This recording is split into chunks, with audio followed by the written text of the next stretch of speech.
What is up, everybody? My name is Chris Erickson. I'm one of the pastors here from Fountain Springs, and I want to say welcome.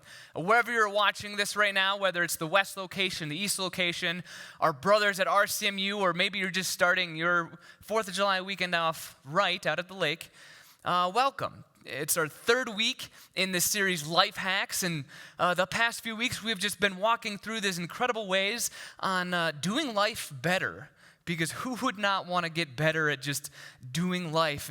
And we've walked through some of these great topics. 2 weeks ago, we talked about integrity and how it's one of the most important gifts we can be giving somebody. And then last week, we talked about being a people of contentment and what it means to escape this culture of I want into a culture of faithfulness to God. And this week, I'm extremely excited that I get to share something near and dear to my heart, and that is the topic of legacy. It's not something we think about a whole lot, but we should be. It's important. Our legacy will actually outlive us, and we play a part in what our legacy says, and God actually cares a lot about what our legacy is. And so I thought, what great way to start this legacy conversation out than by talking about a guy who actually got the opportunity to change his legacy. I'm talking about this guy right here. His name's Alfred, and as you can tell from the photo, he lived a long time ago. Pretty old, a lot older than you and I. I'm thinking 1970s, maybe 1980s even. I don't know. None of us were around back then. But obviously, as you can see, it's from the early 1800s. And Alfred was a Swedish inventor and scientist and just all-around whiz who loved explosives. Particularly one explosive that he always researched, and that was nitroglycerin. See, if you don't know anything about nitroglycerin, it was this deadly, unstable compound that was really the only explosive they had at the time. But it was so unstable that a lot of people didn't want to use it. It caused a lot of accidents. A lot of people died trying to handle it. Well, Alfred decided that he was going to find a way to control it and to make it more effective. Eventually, throughout all of his research, he invented dynamite and did pretty well off of it. He changed industries and how they ran and operated. Mining industry, construction industry, countries were buying this from him as fast as he could make it because it was changing the course of their history. Well, he ended up making a lot of money and lived a very good life. He was very happy with how things were going, and why shouldn't he? I mean, he was extremely rich. Well, one day he's sitting down for breakfast and he's reading the newspaper, and he decides he was going to flip to the obituary section. See, his brother had passed away recently, and he thought, well, maybe his obituary will be in here, and so he went to read it. Well, as he's going through, he realizes that the newspaper actually made a mistake. See, they thought it was Alfred who passed away and not his brother, so it was Alfred's obituary that was in the newspaper. And what a weird and unique opportunity this is for Alfred. I mean, normally, we do not get to hear what people say about us after we've died. I don't know about you, but I don't think I'm going to be able to. Whereas Alfred got that chance.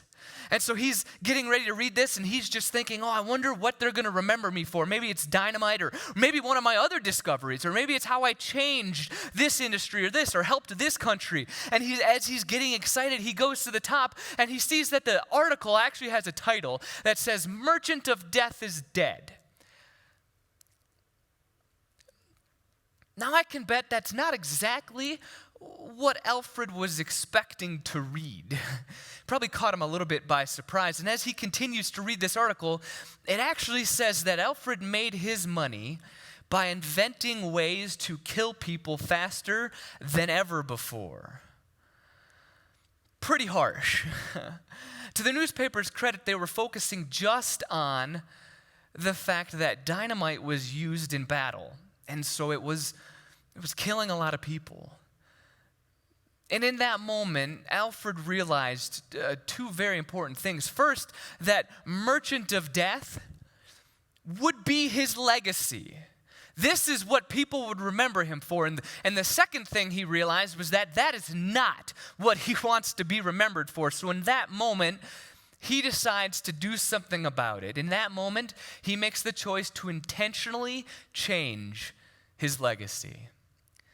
See, each and every one of us will leave behind a legacy. Some of us have already started leaving behind a legacy. And when I say legacy, this is specifically what I mean. It is what we leave behind, the impression we leave on people. And we will all leave that, which is actually a good thing because the Bible tells us we should be leaving something behind. In Proverbs, it says this: good people leave behind an inheritance to their grandchildren. Now, I'm guessing when most of us see the word inheritance, we instantly go money. Now, it would be great if all of our grandparents left us this mound of money for the rest of our lives, but that's not specifically what it's talking about. What the Bible is saying is that each of us need to leave that impression, that set of values and belief and work ethics. We all need to be leaving a legacy behind that's going to help those coming after us. Now, the problem is we can be intentional or we can be unintentional with what we leave behind, which can be very damaging.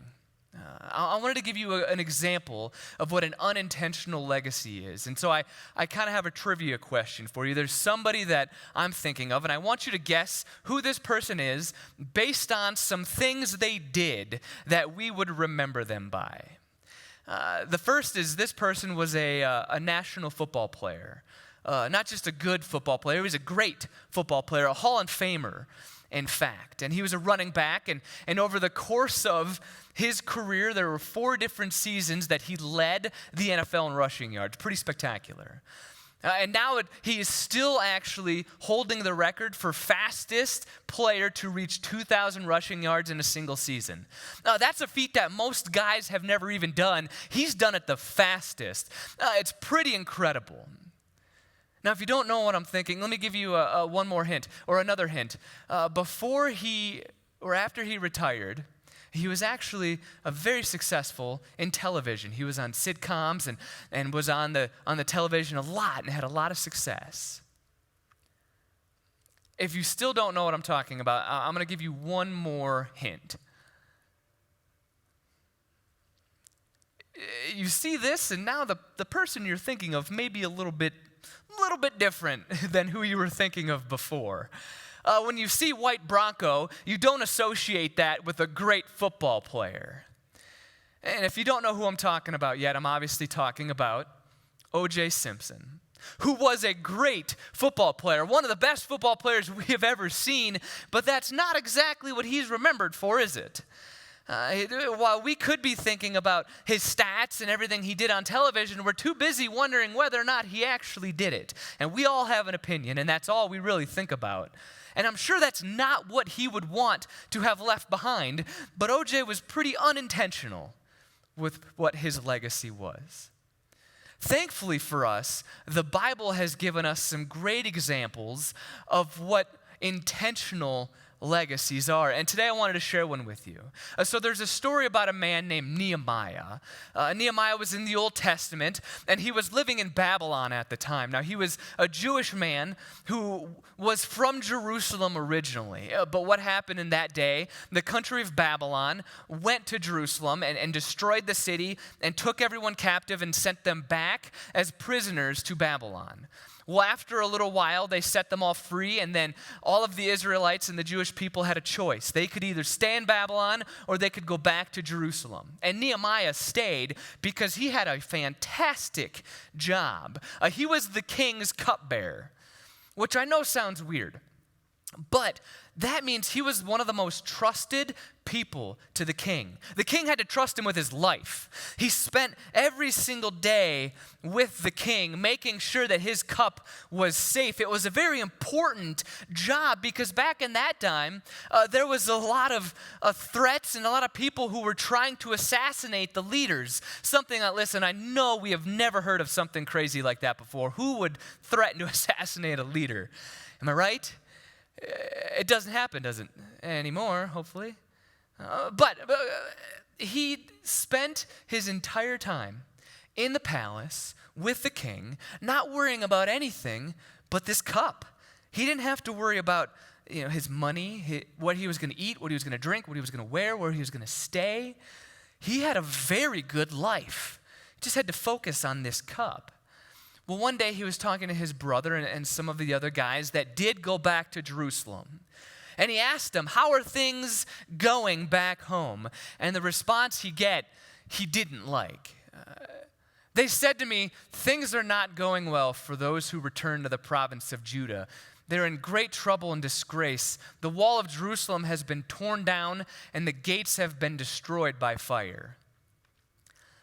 I want you to understand something, that when the gates of a city are torn down, it's not a city.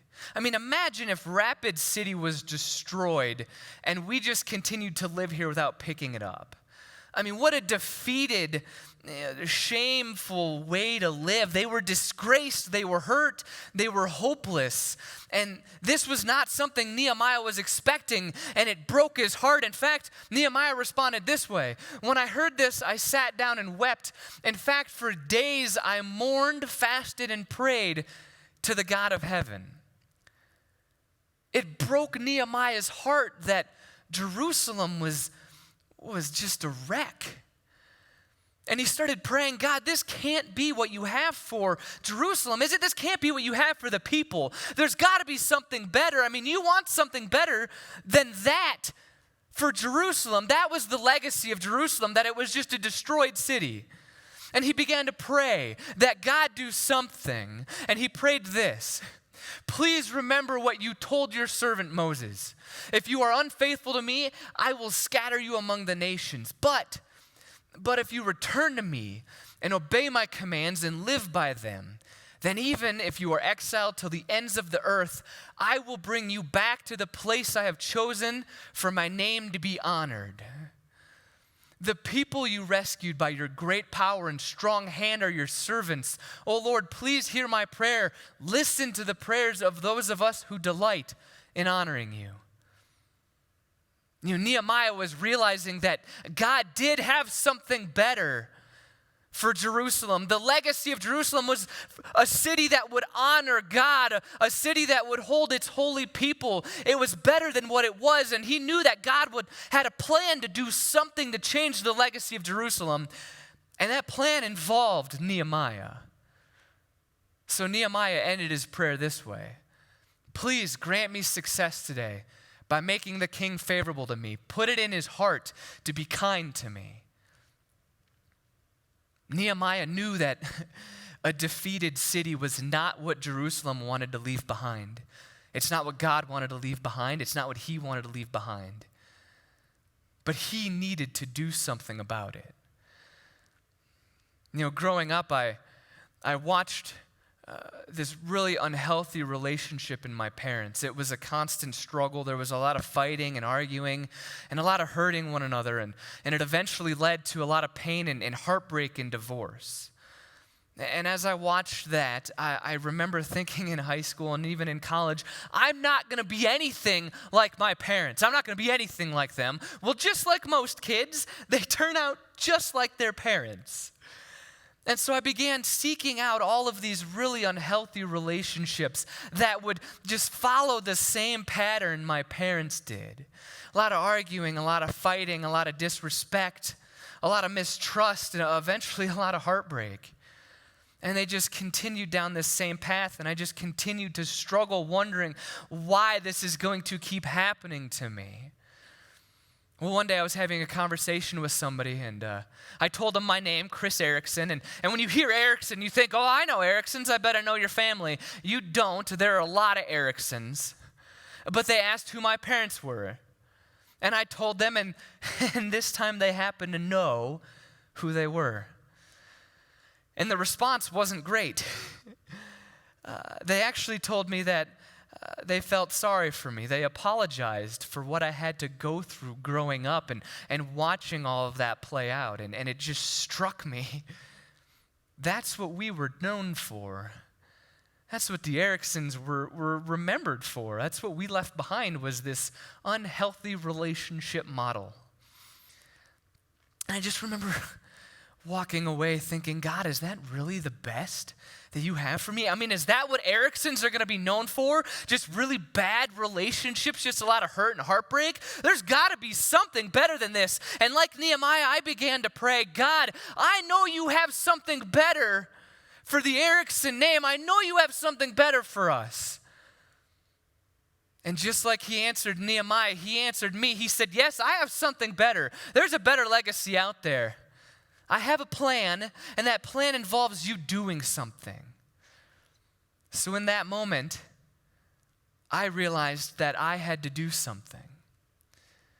There's something very important we all need to understand, and that is that God cares about our legacy.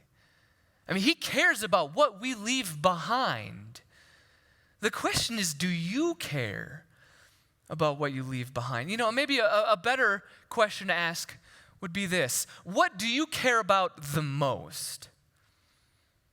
It's what we care about the most that we will focus on. That'll be our priority. That'll be what we leave behind. If we care about me being known as a hard worker, that's what we'll leave behind. If we care about just having fun, going with the flow, if we care about justice or maybe revenge, if we care about never trusting people, that's what we're going to be known for. That's what our legacy will be. We need to understand what we care about the most if we want to start walking out this intentional legacy, because God cares and he has a plan for our legacy, and it involves us doing something. So what is that doing something? Well, that's where our life hacks come in. We have some keys, some life hacks to leaving a godly legacy behind, and I want to walk those out with you today. The first key to leaving a godly legacy is that it demands intentionality. I want you to understand that Nehemiah did not just say, God, something should be done, and leave it at that. No, he knew that he needed to take action. So this is actually what he did after he prayed. He went to the king and said this: with a prayer to the God of heaven, I replied, if it please the king, and if you are pleased with me, your servant, send me to Judah, rebuild the city where my ancestors are buried. He actually stepped out of his nice, easy, cushy job and went back to Jerusalem to rebuild the wall. He went from the best job he could have had to being essentially a day laborer, knowing he had to do something. He had to be intentional. But it didn't stop there. He didn't just change jobs. He made a plan. That conversation continues with the king, and he continues here. I also said to the king, if it please the king, let me have letters addressed to the governors of the province west of the Euphrates River, instructing them to let me travel safely through their territories on my way to Judah.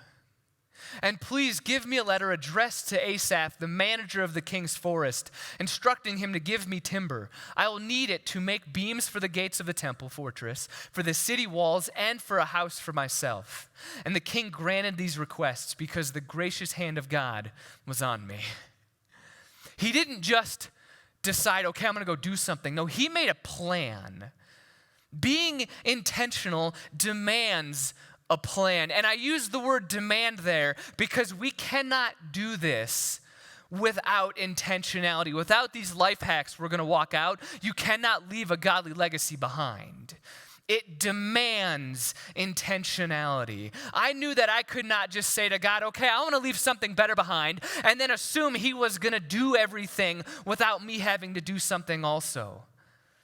It took me being intentional. It took me caring about that. If we want to leave a godly legacy, we have to be intentional. It demands it. The second one is this: leaving a godly legacy demands a selfless focus.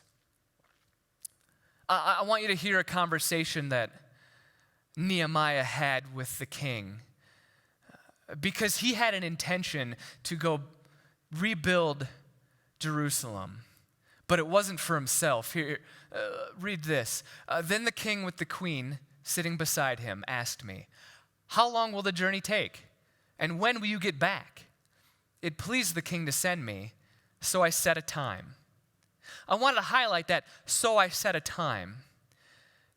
Because what we need to understand is that Nehemiah is not rebuilding this city for himself. He's not going with the intention of making a kingdom for himself. He's not rebuilding the walls in this city so people could honor and praise him for what he's done. He's not going to make himself king or president or lord over Jerusalem. No, after he was done, he was heading back to his duties in Babylon. He was not going to reap all the benefits of a rebuilt city, but he knew others would. Leaving a godly legacy means we may not get to reap all of the benefits of doing so, but we can be sure people after us will. Does that matter to us? See, some of us are so focused on building up ourselves. We want people to see us as successful, as hardworking, as making good choices, as being a winner. We care about people seeing us in a good light, that sometimes our priority, our focus becomes, how do I make sure people look to me as a winner, as a good person, as a strong Christian, as a good leader? How do they look to me? And our focus comes back to us. A good question to ask yourself is, maybe will your legacy be a memorial to you, or will it be an opportunity for others? You know, Nehemiah knew he was going to go do this great work, and then he was going to go back to Babylon. He wasn't doing it for himself. I realized in that moment that God had a better legacy for me, that it wasn't just for me. Yes, I wanted a better relationship with my soon-to-be wife, but it wasn't just for us. It was for my kids, my grandkids, their grandkids. I needed to put in the work now for them. I wanted to give them an opportunity to have healthier, better relationships moving forward. Our legacy can be a celebration of us or a life-giving gift to someone else. Number 3. And if you've loved the first 2, you'll really love this one. Leaving a godly legacy demands work. I want you to imagine what would have happened if Nehemiah decided that he was going to go do something. And so he decided, okay, I'm going to make all these plans. I'm going to talk to the king. I'm going to head to Jerusalem, and then someone's going to rebuild the wall. Not a whole lot of stuff would have happened. Or imagine that he decided, all right, I'm going to go and do this, but after a few days, he was like, I'm bored of this. I'm going to go do something else. The wall would not have got done. Leaving a legacy takes work. And in fact, it doesn't just take it, it demands work. And not just a weekend. Not just a few hours here or there. It takes a lifetime of work. It demands that we continue to put in time and energy and sweat. You know, I knew that I couldn't just say, okay, God, fix me so all of my relationships would be better. No, it demanded that I put in some work. In that moment, I knew that, okay, I had to give up dating. I had to start going to counseling. I had to start working through some of the issues in my life, some of the bad habits, some of the bad attitudes, some of the hurts, some of the wounds that were still there, causing all of these issues in my relationship. God had a lot of work to do in me, and if I wanted to leave a godly legacy behind, it demanded that work be done. I want to leave this with you. If you are in a position where you are waiting for somebody else to do the work for you, I hope you enjoy waiting.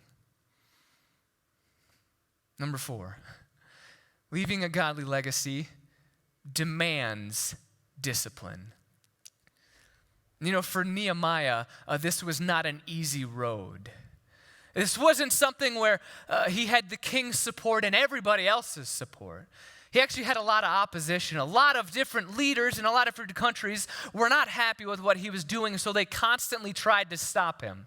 They would try and manipulate him and say, hey, the king's really mad at you. You should stop this. They were trying to create doubt and fear in his mind. And Nehemiah had to make the choice of, I'm either going to give up, get afraid, quit, or be undeterred by circumstance? And he would respond the same way every time. In fact, this is how he responded. So I replied by sending this message to them. I'm engaged in a great work, so I can't come. Why should I stop working to come and meet with you? 4 times they sent me the same message, and each time I gave them the same reply. We are going to be constantly bombarded by the desire to quit, the desire to take the easy road. But we need to be undeterred by circumstance. I'll be honest with you. When I started going back to counseling, and especially when I gave up dating, there were plenty of times where I thought, okay, you know what, God, I would actually really rather date, because that's fun. But leaving a godly legacy behind demanded discipline. It demands it of us. Are we willing to discipline ourselves? Not just physically, but emotionally, mentally, spiritually. Are we willing to say, okay, I'm going to make a plan and I'm going to stick with it, and I don't care what happens. I don't care if this, in the next few weeks I decide I want to do something different, or I decide I don't enjoy this anymore, or I decide something else is easier. Am I going to be undeterred by circumstance? Because it demands it. But maybe for you today, you need to decide for yourself, okay, does this matter to me?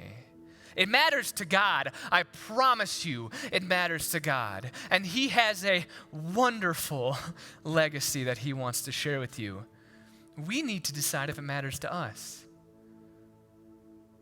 So I hope you're thinking about this question today.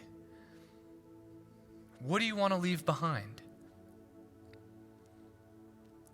What do you want to be remembered for? What do you want people to think of when they think of you? Do you want them to think of Jesus when they think of you? Or do you want them to remember how much pain you caused, or how much of a hassle you were, or how you didn't spend enough time investing in your family or your church or your community? What do you want them to remember you by? So maybe the better question to be asking you is actually this: what will your obituary say?